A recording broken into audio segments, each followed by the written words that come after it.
and they'll go forward with it. All right, I wasn't clear on that. Right, and if you look at it, I mean, there's not enough of us to, get together all the time and do that, but if you have to, you can. Most of the time, we're able to make a decision and a call. So that's Josh.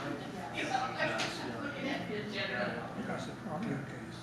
I mean, we're gonna have more than one you're gonna have to work on. Sometimes five, you'll have to call it. Okay.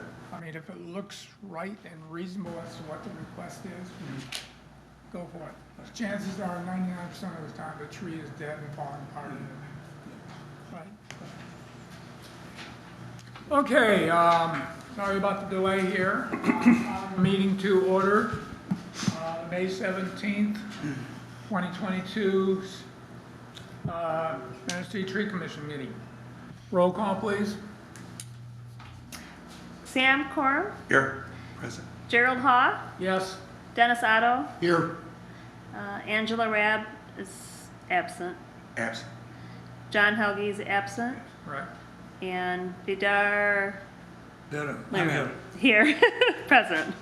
So we do have enough we have a quorum, we can conduct the meeting, so we'll go forward. Next item on the agenda is the agenda. I believe everybody's seen the agenda, and I'm gonna make one change based on what I saw in the email from John. He suggested that we go ahead and table the discussion on the Harbor Spring vegetation management until we get more people showing up. And that will give us a little more time for Dr. Shields to present his program. Do I hear any problem with the agenda adjustment? If not, we'll go forward as proposed. Next item, citizen public comment. I have questions and comments. Sure, go ahead. You've got 5 minutes. Step up to the podium, identify yourself. I can't hear you very well. I'm surprised to see that there's a mic here. Oh, okay. I was waiting for John to come because I know John Helge. I was here May 1st and the room was dark and I waited till almost 5 o'clock and nobody showed up. But anyway, I had read something somewhere, I think in the newspaper, that you were going to hire someone to do a tree inventory for the city. It was thought about, but it hasn't come about yet. Okay, Just discussion, yeah. right? Well, Doing a tree inventory, we've kicked that around a little bit, and that's a fairly massive project, and we need some expertise to do it and help us out. years ago, my son-in-law and I started the tree commission with Jack Garber. Oh, okay. And then Pat Williams and Bob Davis came in and said, okay, we'll take the ball and run with it. They were really interested. Bob Davis did a complete inventory, and by complete, I don't know what that means, as far as you're talking about everything that you want to include on that. He did an inventory of the city trees.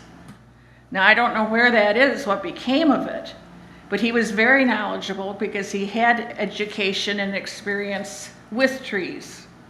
I believe I've seen something in writing referencing what you're talking about. So that must be somewhere, and I don't think he was ever compensated for that. I think he just did it because of his love of trees and wanting them to prosper in the city. So if you can save, I don't know what, $1,000, $5,000, $10,000 for an inventory, maybe you can at least draw from that. So I was concerned, what happened to that? Where is it? I don't know. We'll have to ask the city Department of Public Works there if they do have anything like that in their files. Yeah. That goes back, maybe 10, 15 years ago now, at least? Oh, yeah. But at that time, each one of us on the tree commission, we also had a big 3-ring folder with a lot of papers in it. Now, I don't have mine any longer, but we had a lot of backstory about everything, so. I have that in the office. Oh, you do have Three that? ring binders. Yeah, I mean, it was Like- Yeah, oh yeah, Yeah, it's a big yeah. one. Could I get your name? Jane. Jane, I'm okay. sorry. No, that's okay. What's your Jane last name? Shimke.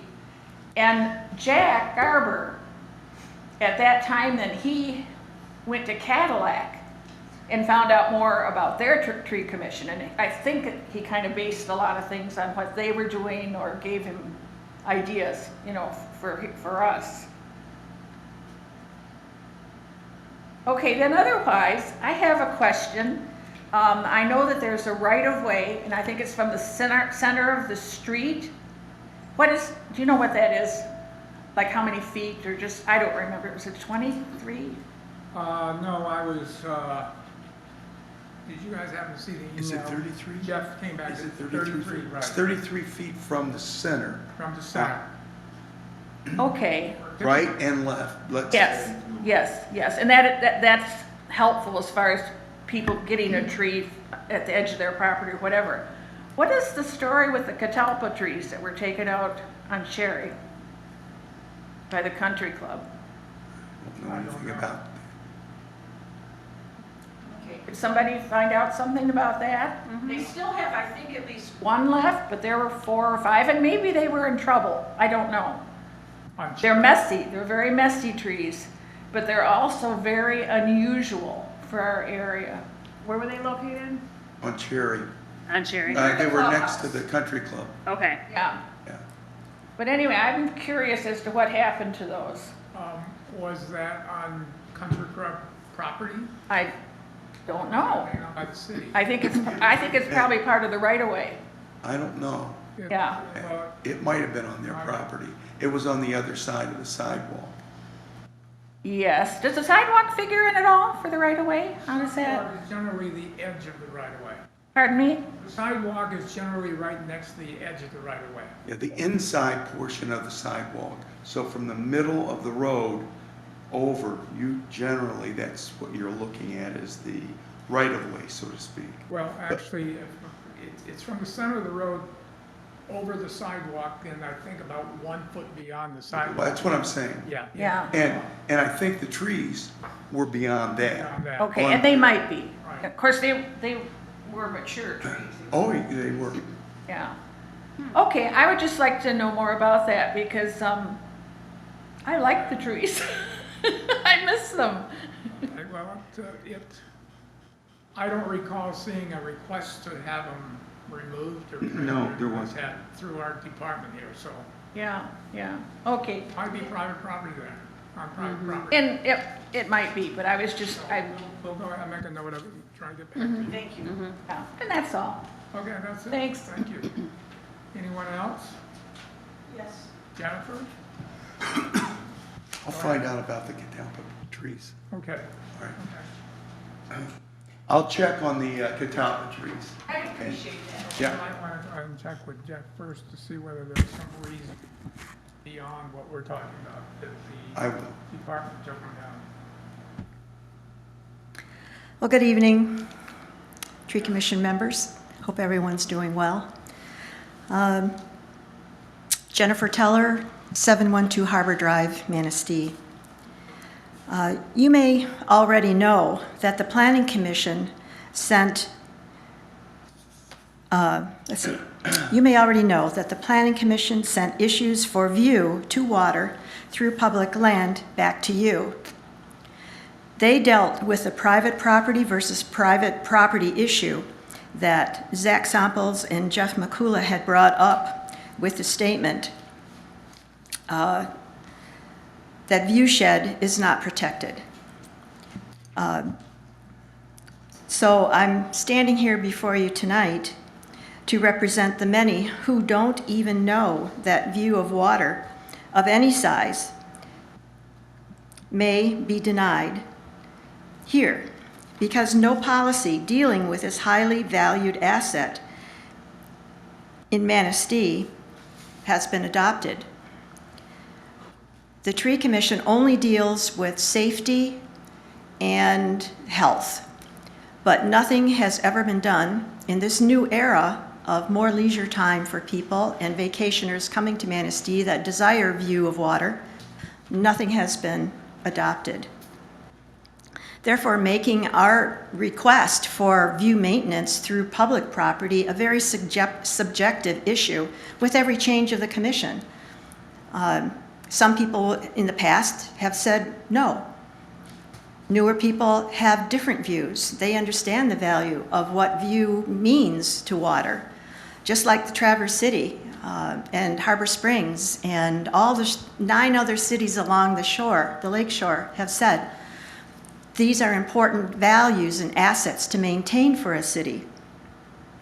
Ask the people who live on North Tamarack or North Birch or Lake Street or North Harvard Lane or North Harvard Street, 12th Street, 6th Street, 1st Street, Cherry Street, Water Street, Dunes Drive, 5th Avenue, Lakeshore Drive, Arthur Street, Harbor Drive, all the Manistee River apartments and businesses of all kinds. They all depend and appreciate the aesthetic value of view to water.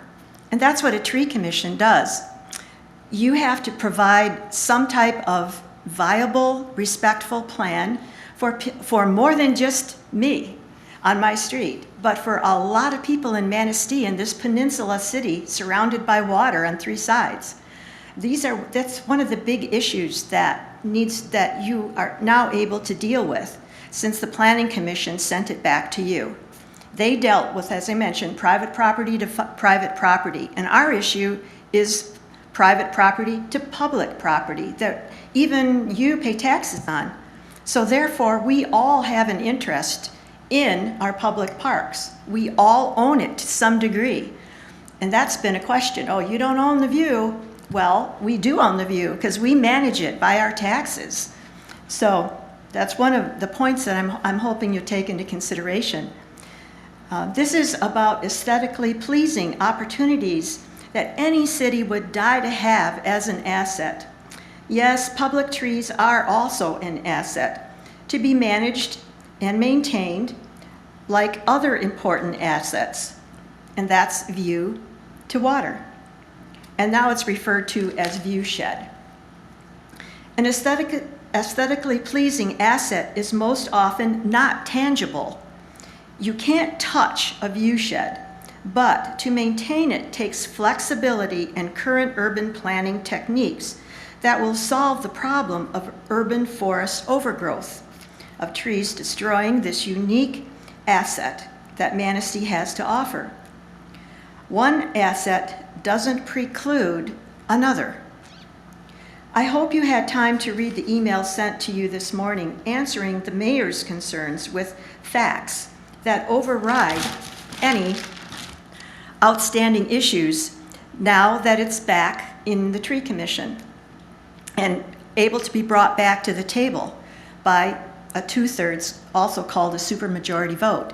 Now, here we have 4 members. What's a supermajority 2/3 vote of 4? So you are able to vote to bring it back to this council tonight, and you could approve to move forward with the plan, the trim plan, the compromise plan that has been presented by your very own Tree Commission chairperson and the city manager.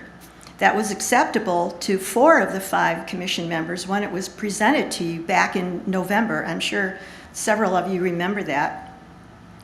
And it was only sidelined because viewshed, the word viewshed was brought up, and even the person that brought it up wouldn't define it or couldn't define it, thus stonewalling us again on a simple limb trim request, pushing it to the Planning Commission, who then pushed it back to you.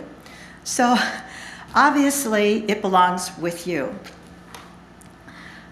We hope you will now feel free to move in the positive direction that you were moving in back in November with others to vote for at least that supermajority of yes votes to bring it back to the table and then accept the compromise plan, ending a 9-year-long simple request for a limb trim. And if you need to, by any chance, verify what I was saying about the Planning Commission, that's all online. You can go to youtube.com, then you would type in Planning Commission meeting, Manistee, MI, 02-2022. And it'll come up and you'll see, the people that speak plus myself and what they all had to say about it. And several, let's see, there was like 3 for sure that spoke, said, yes, it belongs in the Planning Commission. So again, this subjective issue needs to be dealt with a simple plan that's already been presented to the commission that was acceptable. So I guess I'm throwing it back to you, hoping that you'll all right, deal with it in a direct and helpful way for many of the residents in Manistee. Thank you so much. Any other public comment? Get out of the chair. Keller? Yeah, Dale Teller, 712 Harbor. First of all, I want to give you guys a time frame. And you probably know it, but I think it's real important to kind of analyze the whole picture. It's been said to us, if you knew there was going to be an issue with that tree, why'd you buy it? We knew it was going to be an issue, but never did we realize almost 10 years later, we're still dealing with the trees, the limbs this big. We're not asking for a whole tree to be cut down. Jack Garber came to our house when he was the director of DPW and out under deck and looked at the limb and said, yeah, that's not a problem, it should come down. We'll take care of it next week. Well, I think we know the history of what happened. Jeff took over, etc. And since that point, we've gotten 0 cooperation. And there's that old saying, don't confuse me with facts, my mind's made up. I think that's where we're at. It's like certain people say, how do you question our decision? It's just not fair. And again, that if we were talking crazy stuff, it'd be one thing. Jenny she's worked tremendous amount of hours to the point of, we've had some heated discussions in our marriage about this whole issue. And I just wish somehow or another we could take a look at the bigger picture, what we're asking for, what we originally asked for, and again, not even realizing this would be an issue. I just figured, yeah, it's going to get trimmed. It's not killing the tree. It's not. It's no skin off anybody. We're going to pay for it. We're going to offer 10 new trees or whatever the last offer was. It's a win-win for Manistee, for the city of Manistee. No harm, no foul. But all of a sudden, excuse me, it's like, how dare you question us? That's kind of the feeling I get. And again, if you look back at the time frame and all the things that have been done and all the things she's done, I'm trying to be objective, quite frankly. I'm not trying to, obviously I have a vested interest, but I'm trying to be objective and think, okay, I'm in your shoes. How would I think? And I honestly, God is my witness, I can't come up with a reason for the answer is no. And it's been no for 9 years. And it's like, like I said, don't confuse me with facts, my mind's made up. And so what I'm asking the board, the commission to do is take another look. Don't just say, yeah, there's tellers again. They've been doing this for 9 years, wish they'd go away. Yeah, I don't like being up here either. But, and I, quite frankly, I said, why even go? They're not going to listen. But then I thought to myself, this is the right thing to do. This is something you fight for. This is, I guess, the opportunity to present this again. And as Jenny had mentioned, now we're on, what is it called, super table? Never even heard of that. We're super table. Now we can't even turn in a form to get a tree trim form completed. We can't even turn anything in, so you guys can go take a look at the limb and say no again. And I'm not, I don't want to make you any more madder than you are, but it just seems so darn frustrating that we can't come to some logical conclusion for a trim on a limb that we were told 9 years ago it was going to be done. Now again, I know the rationale is, well, if you knew that limb was going to be there, why'd you buy the house? I've heard that before. We didn't think it'd be a problem. I'm not saying it would have stopped us from buying it, but I am saying when we just never dreamt that when we were in the process of buying it, this would even be an issue. I thought maybe I'd be dead by the time that happened. I mean, and I can go on and on and on. So I think you guys know my sentiment, our sentiment. And if Jenny just came in here fly by night, off the wall information, she's worked extremely hard for 9 years to come up with information to prove her point. Every city up and down the water, they all have it. They all have told her. I've seen the email. I've heard her conversations with city managers, DPW people, up and down the water. And not one said it is not an issue. Thank you, Dale. My time up? Yeah, I was gonna be short. Okay, well anyhow, you know the drift. Thank you. we got it. Thank Thank you. you very much. Thank you. Okay, moving on. Next subject is the minutes from the April 11th meeting. And I assume everybody's had a chance has a copy of it and had a chance to review it. Any comments, changes? If not, we'll say they're approved as is. I move that we approve the minutes from April 11th, April 11th. April 11th meeting. Okay. I'll second that. And if I hear no disapproval, we'll say it's approved. Okay?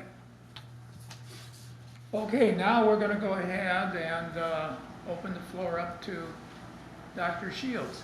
Or wait a minute.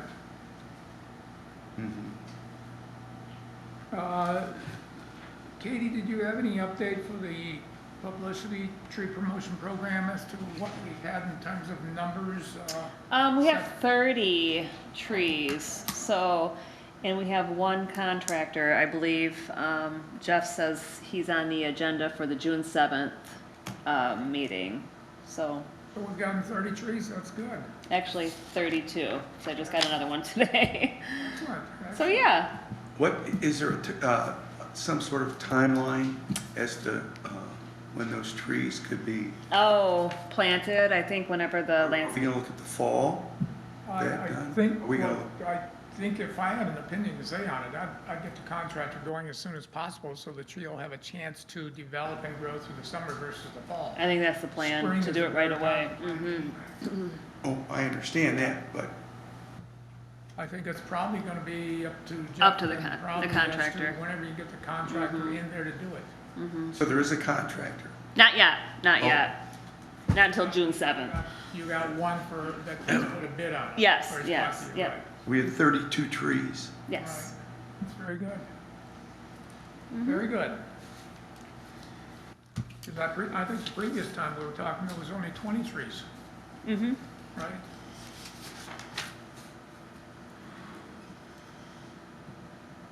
Any other comments on the tree purchase program? If not, we'll move on to Dr. Josh Shields. Josh, you've got the floor. I'm gonna stand up here if that's all right, because I don't want to turn my back to Okay. people behind me, so I'm gonna project. Can you guys all hear me? I don't think it'll pick up for the video, that's the only thing that'll be online. He might want to go to the podium. The podium's on video. Well, would it work better if you were to sit over there and Oh, speak? yeah, what about them right there, maybe? That would work much better. At least everybody. That Right here? microphone is on, right? Here? You Yeah. can try it. Let me see. Just let me know if it's working. You can try. Just test. Test, test. Yeah. Sounds like it's working. That's more comfortable, go ahead. Yeah, I just want to make sure everybody can see me. It feels weird to talk when people are behind me and my back is to them. Goes against my public speaking philosophies, I suppose. For those of you that don't know me, my name is Josh Shields. I work for the Manistee Conservation District, and I'm funded through a state grant called the Michigan Forestry Assistance Program. And my main role is as a forester, as a wildlife biologist, as an arborist, which is probably the hat I'm going to be wearing tonight when I talk to you guys. And then I also carry a few other certifications. I answer lots of questions about pesticides and things like that, especially as they pertain to controlling invasive species. So yeah, basically I'm a technical resource for private landowners mostly, and then partnership opportunities such as partnering with tree commissions. I answer questions from other township folks, county folks. I partner with DNR, Forest Service, places like that. But a big part of what I do is if you are a private landowner in my 2.5 county coverage area, which is Manistee County, Mason County, and just the west half of Lake County, you can call me. I can come do a walkthrough on your property and basically answer questions, any and all questions. Believe me, I get a lot. And I always do my best to try to get answers. The disclaimer on what I do is because I am pulled in so many different directions and I answer tons of questions all the time, is that I don't do work that is considered competition with the private sector. So it's important to remember that I am a public sector service-oriented employee. So as an example, even though I know how to plant landscape trees, I could not be a contractor for a city tree planting because that would be taking work away from a business owner who makes their money doing that, if that makes sense. But what I am able to do is answer technical questions regarding the do's and don'ts of planting trees, tree identification, things like that. So other examples would be, I do a walkthrough on, let's say, a 40-acre parcel or a 600-acre parcel or even a 1-acre parcel.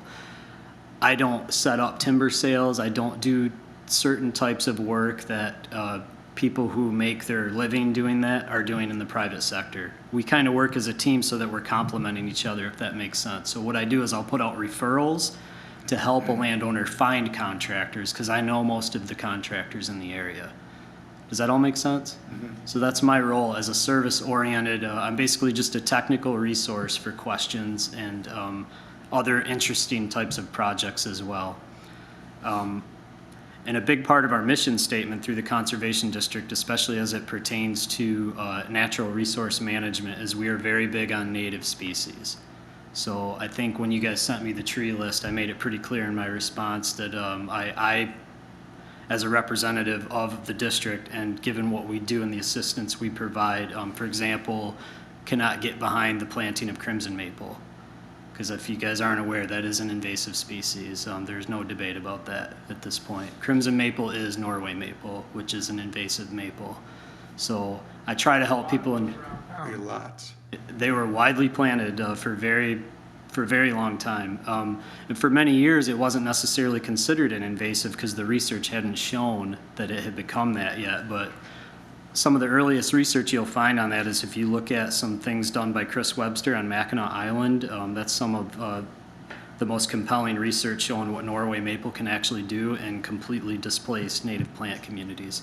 So we don't necessarily see it in the cities because you're not seeing it manifest itself as an invasive in the city, but it's when you get away from the cities into the natural areas that you see what species like this can do. Japanese barberry is another example.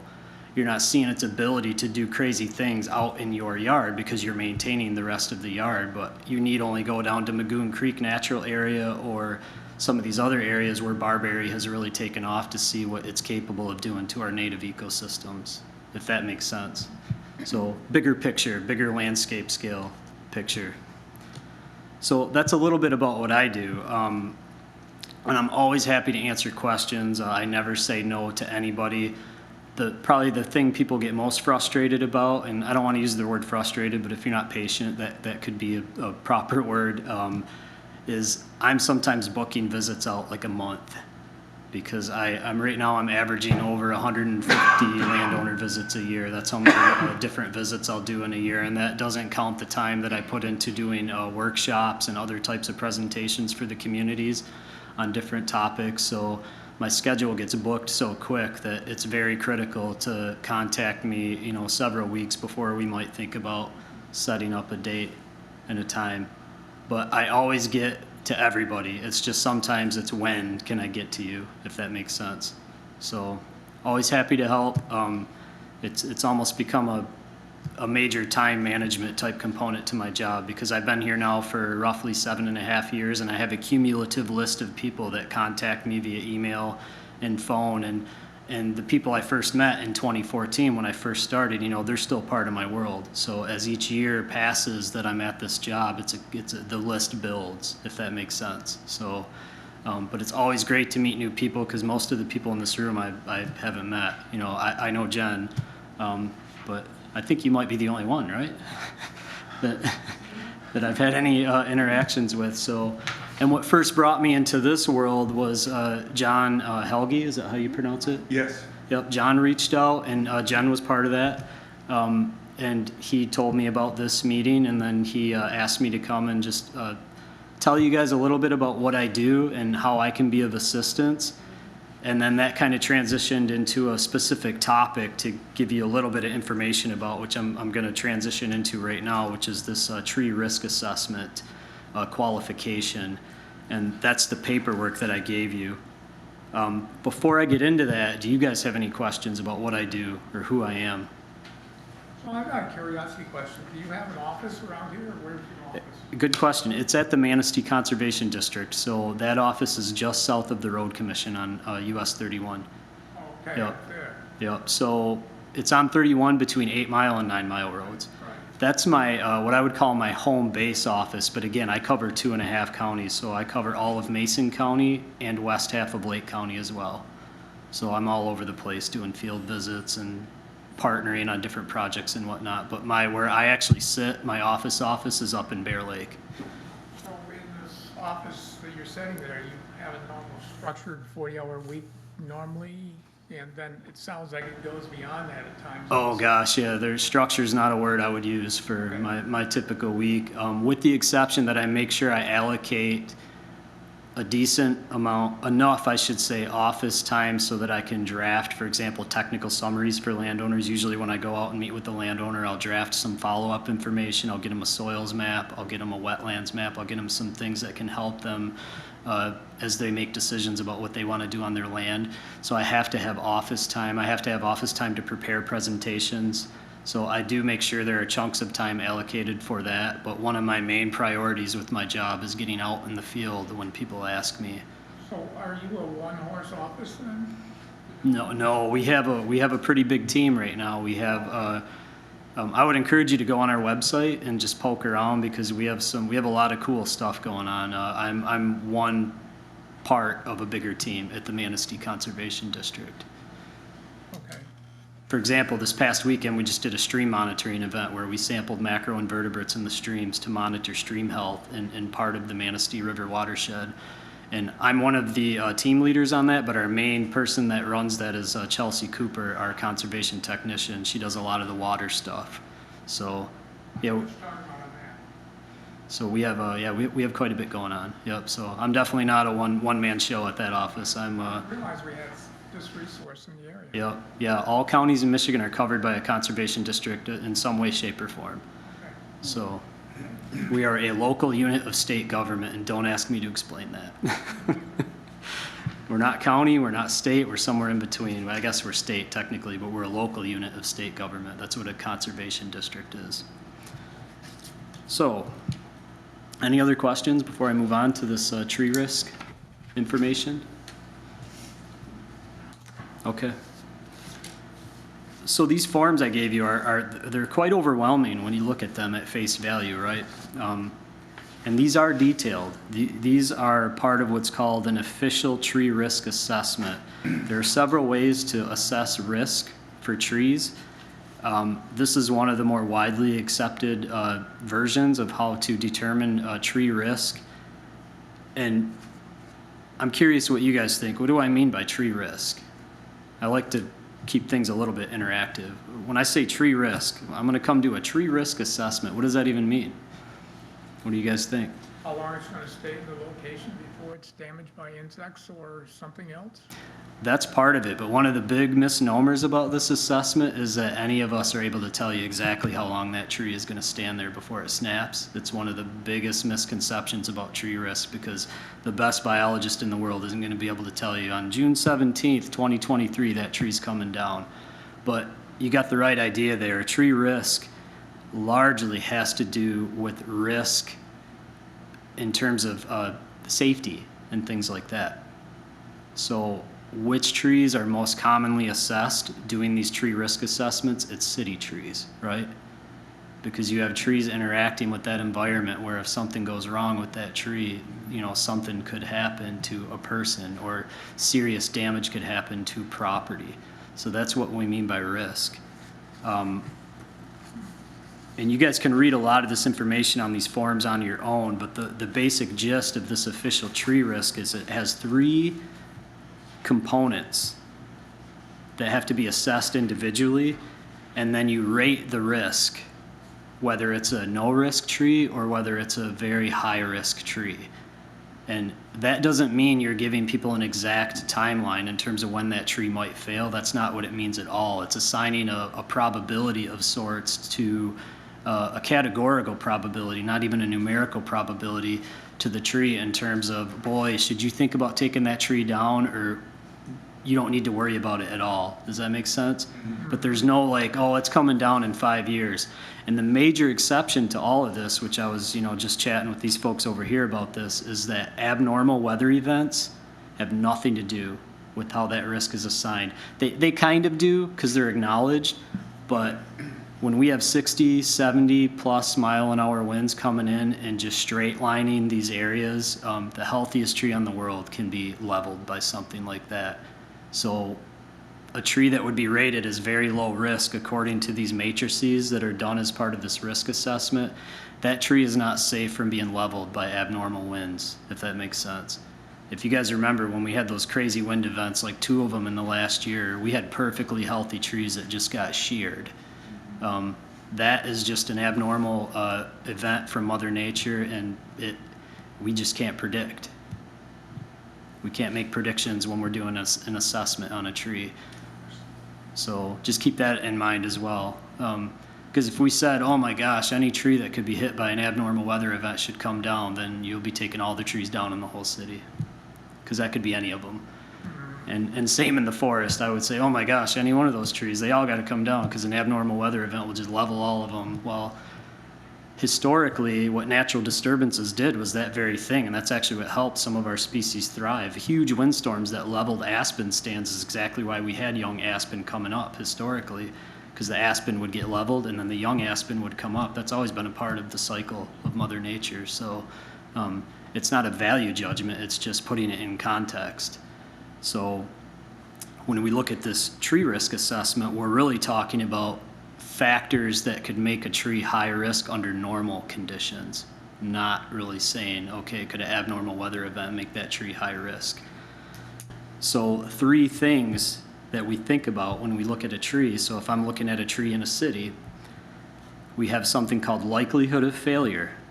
So that means the chance of a tree or tree part failure occurring within the specified time frame. That's key too. Usually when we go out on site, we say, okay, our timeline here, typically for me, I don't like to think out more than like 5-ish years, because beyond that, a lot of things can happen, a lot of major environmental changes can happen. So I usually say, okay, within 5 years, what might be going on with this tree? You have to assign what's called a likelihood of failure. Is the likelihood of failure imminent, probable, possible, or improbable?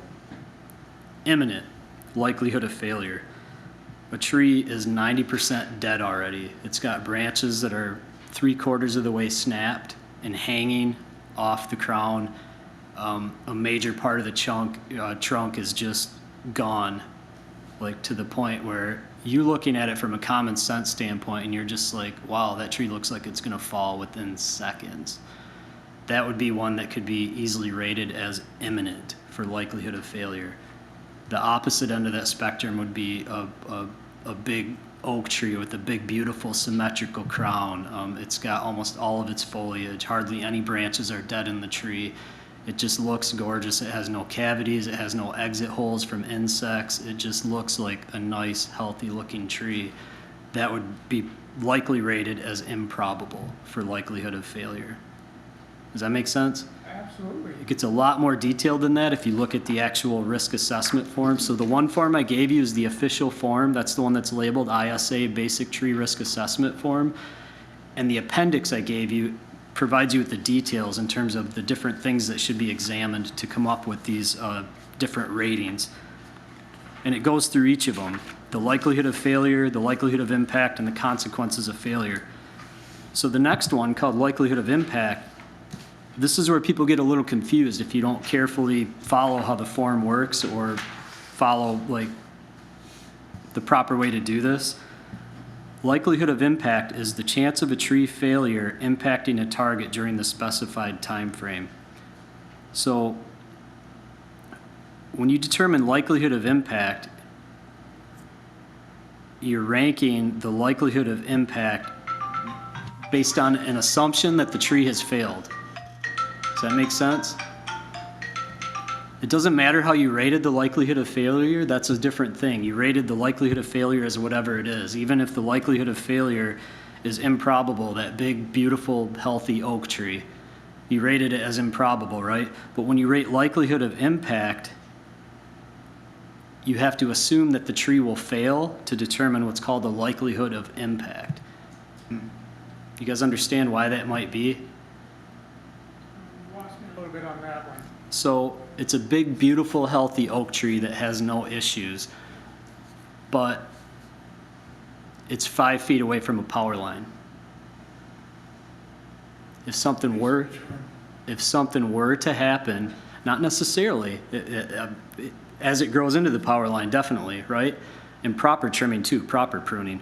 But the point with likelihood of impact is that you're making an assumption that the tree will fail, and what happens if it does fail? What could happen if that tree fails? You see what I'm saying? You got a power line that could be snapped. You have a structure like a shed or something, and maybe that big healthy oak is leaning a certain way, and if it did fail for whatever reason, somebody crashes into it, who knows? Something happens that turned that big, beautiful, healthy oak tree into something that is going to fail. You're assuming it's going to fail to assign likelihood of impact. So if that shed is on the side where the tree is leaning slightly towards it, and you make that assumption that, boy, what would happen if this tree did fail? You have a pretty high likelihood of impact, right? So you're determining your targets. That's part of this. You have to, as part of this form, you have to determine what are your targets. People can be targets. Houses can be targets. Utility lines are targets. So you know, working with the professional, have to decide, okay, what are the important targets here? And those are actually listed in this form. If you look on the reverse side of this form, you have to list your targets. I would argue that's one of the most important parts of this. So on likelihood of impact, you just assume the tree failed. What happens if it fails? What could the tree hit? You see what I'm saying? It's a really important part of this, this calculation. So it could be a healthy tree, and it could look good at the top, no broken branches at the top, no disease on the tree at all. But let's say the tree was leaning, okay, and the tree was leaning off of someone's property, and it was leaning onto someone else's property toward their house. So the risk assessment on that would be, even if it's healthy, that particular tree could be risky. sometimes, but rarely does it actually fall out that way because it is such a healthy tree. And that's why we have these multiple components to the calculation. So it's a good thought process that you're using there, but the fact is, if it's a healthy tree and it can be managed, even if you have targets that are nearby, because I can assure you every city tree has some pretty close targets.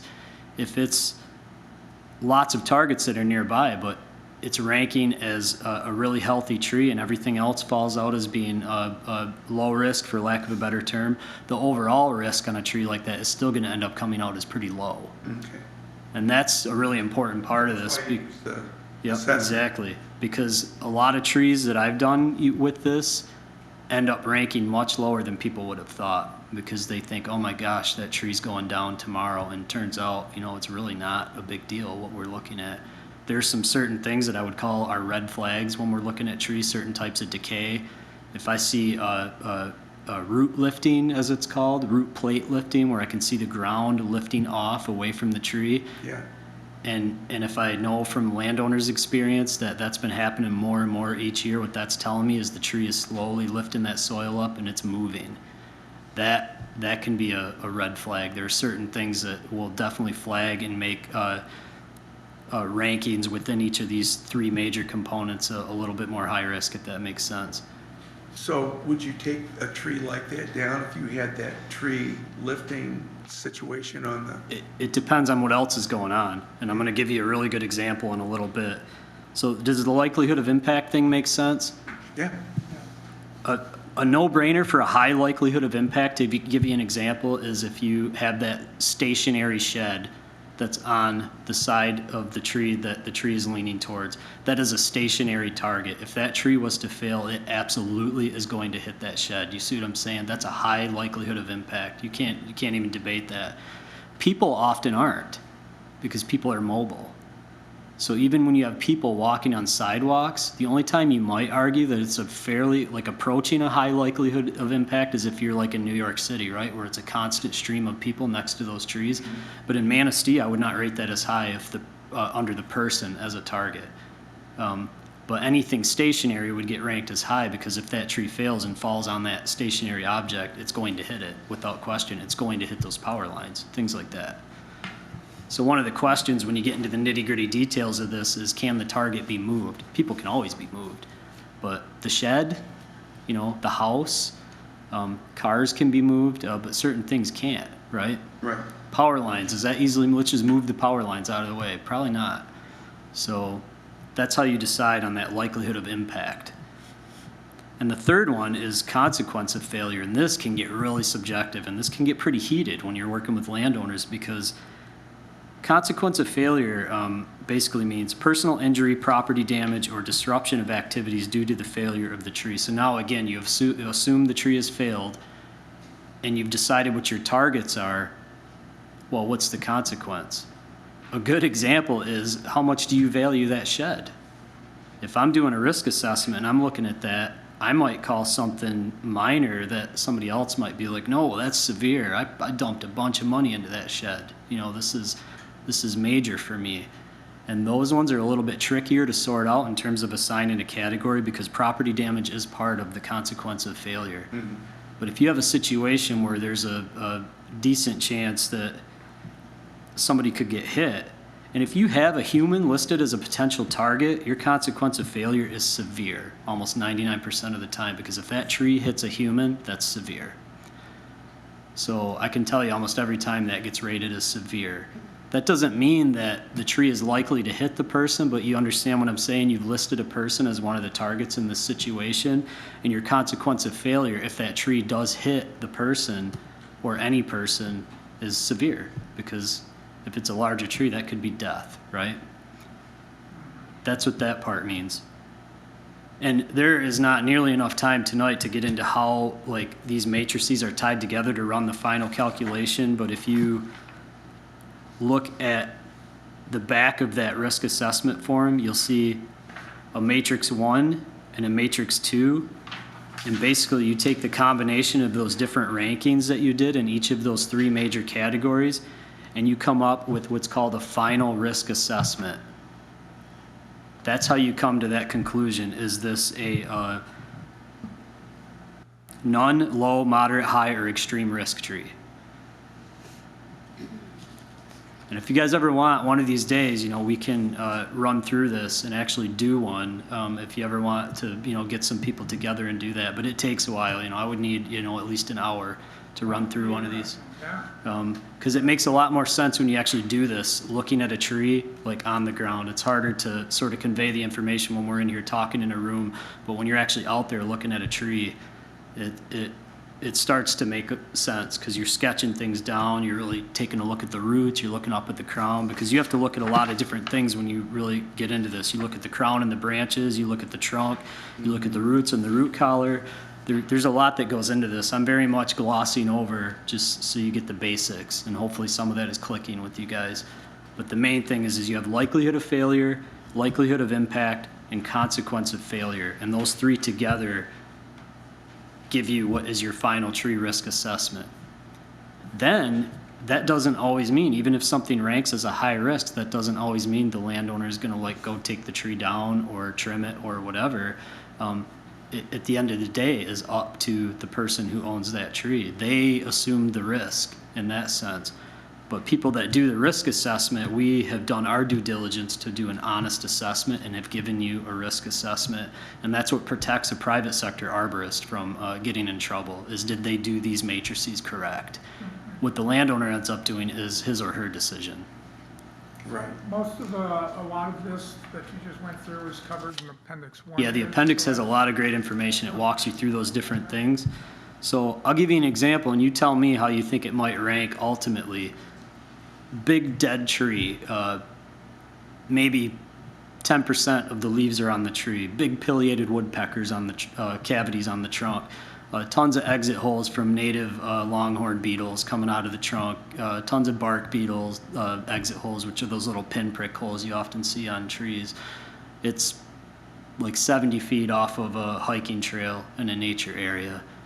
Treehouse, What's the risk assessment on that? What do you? 70 feet off of trails, Yep, maybe even 60 feet, and the tree's about 55 feet tall. high risk. Probably low risk. I'd say We got one vote. What's your vote? Mine's low. I would say it's low risk. Low. We got one high. We got a low. We got a low. What do you guys think in the audience? I'd say low. Low. Why low? Because if it falls, it's not gonna go anyplace, it's just up and open. Yeah. Exactly. Yeah. And you guys, yeah, usually when I pose that vote to an audience, it comes out the opposite. Because, oh my gosh, a dead tree, it's going to come down tomorrow, this and that. Well, it let it go down. Who's gonna- You know, yeah, it's who's one it of those gonna hurt? questions Also, do you actually hear it come down, you know, if you're not around there? That's just it, because we've considered all these different factors, right? What's the probability that a human being is going to be next to that big dead tree? What about the treehouse? The tree house. Oh, yeah. Very low. We have 5 minutes until Okay, the meeting Josh, starts, thank you so, very much. yeah. Thanks, Josh. Yeah, thank you. Thank you. Thank you very much. They're gonna kick us out of here when they come. Yeah, sorry. I wasn't keeping No, you're track of fine. time either. You're fine. We'll have to do one of these. I just know how the rest of See, it. I'd like to do that. I got a perfect tree. I told them I'd keep an eye on time. Yeah, thank you. I appreciate that. Hear and understand it, and I'll do that too, this is great stuff. That was good, though. Okay, we've got a couple minutes left here. It was good to meet you guys. I gotta. Nice to meet you, Josh. Nice to meet you. Thank you. Yeah. Just stay in One touch. question. Do you have a PhD in forestry? Forestry and wildlife ecology. Okay, thank you. I did both.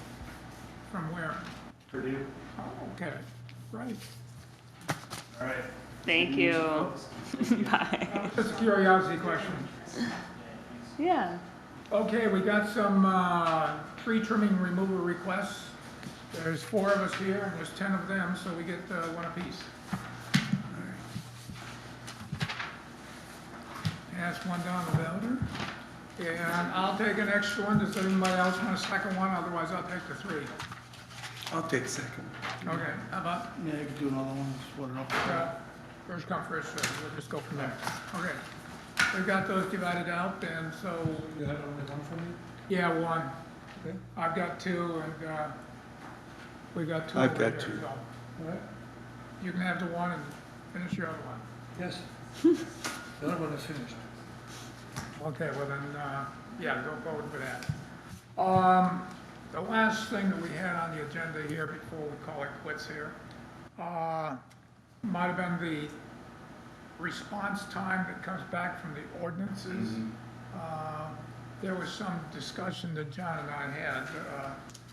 about maybe expanding that a little bit. I don't know whether you guys had a chance to review the ordinances on that.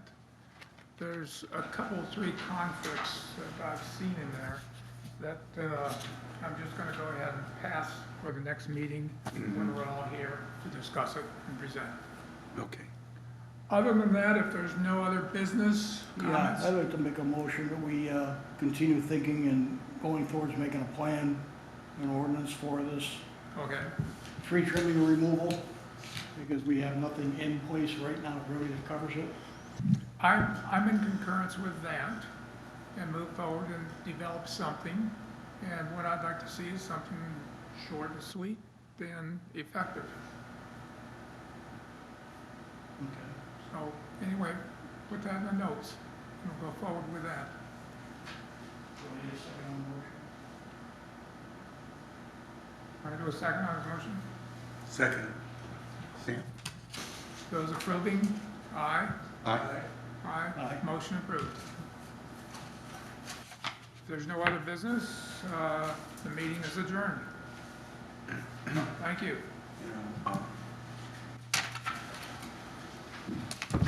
John put forth a plan with, I know it, I like it. Excuse me, I like that. That's short. and Shields? sweet. Have you seen the plan, Dennis? How did you spell your last name? You're gonna have to look at this plan. SCH. It's, I am No, it's K.E. easy. Shimke. SCH. I am K.E. Shimke. Oh, okay, just Okay, so Josh is. Shields. SHIEL. Oh, okay, like you Oh, thank you. you wear a shield on your chest or something like that. Yes. Yeah, okay.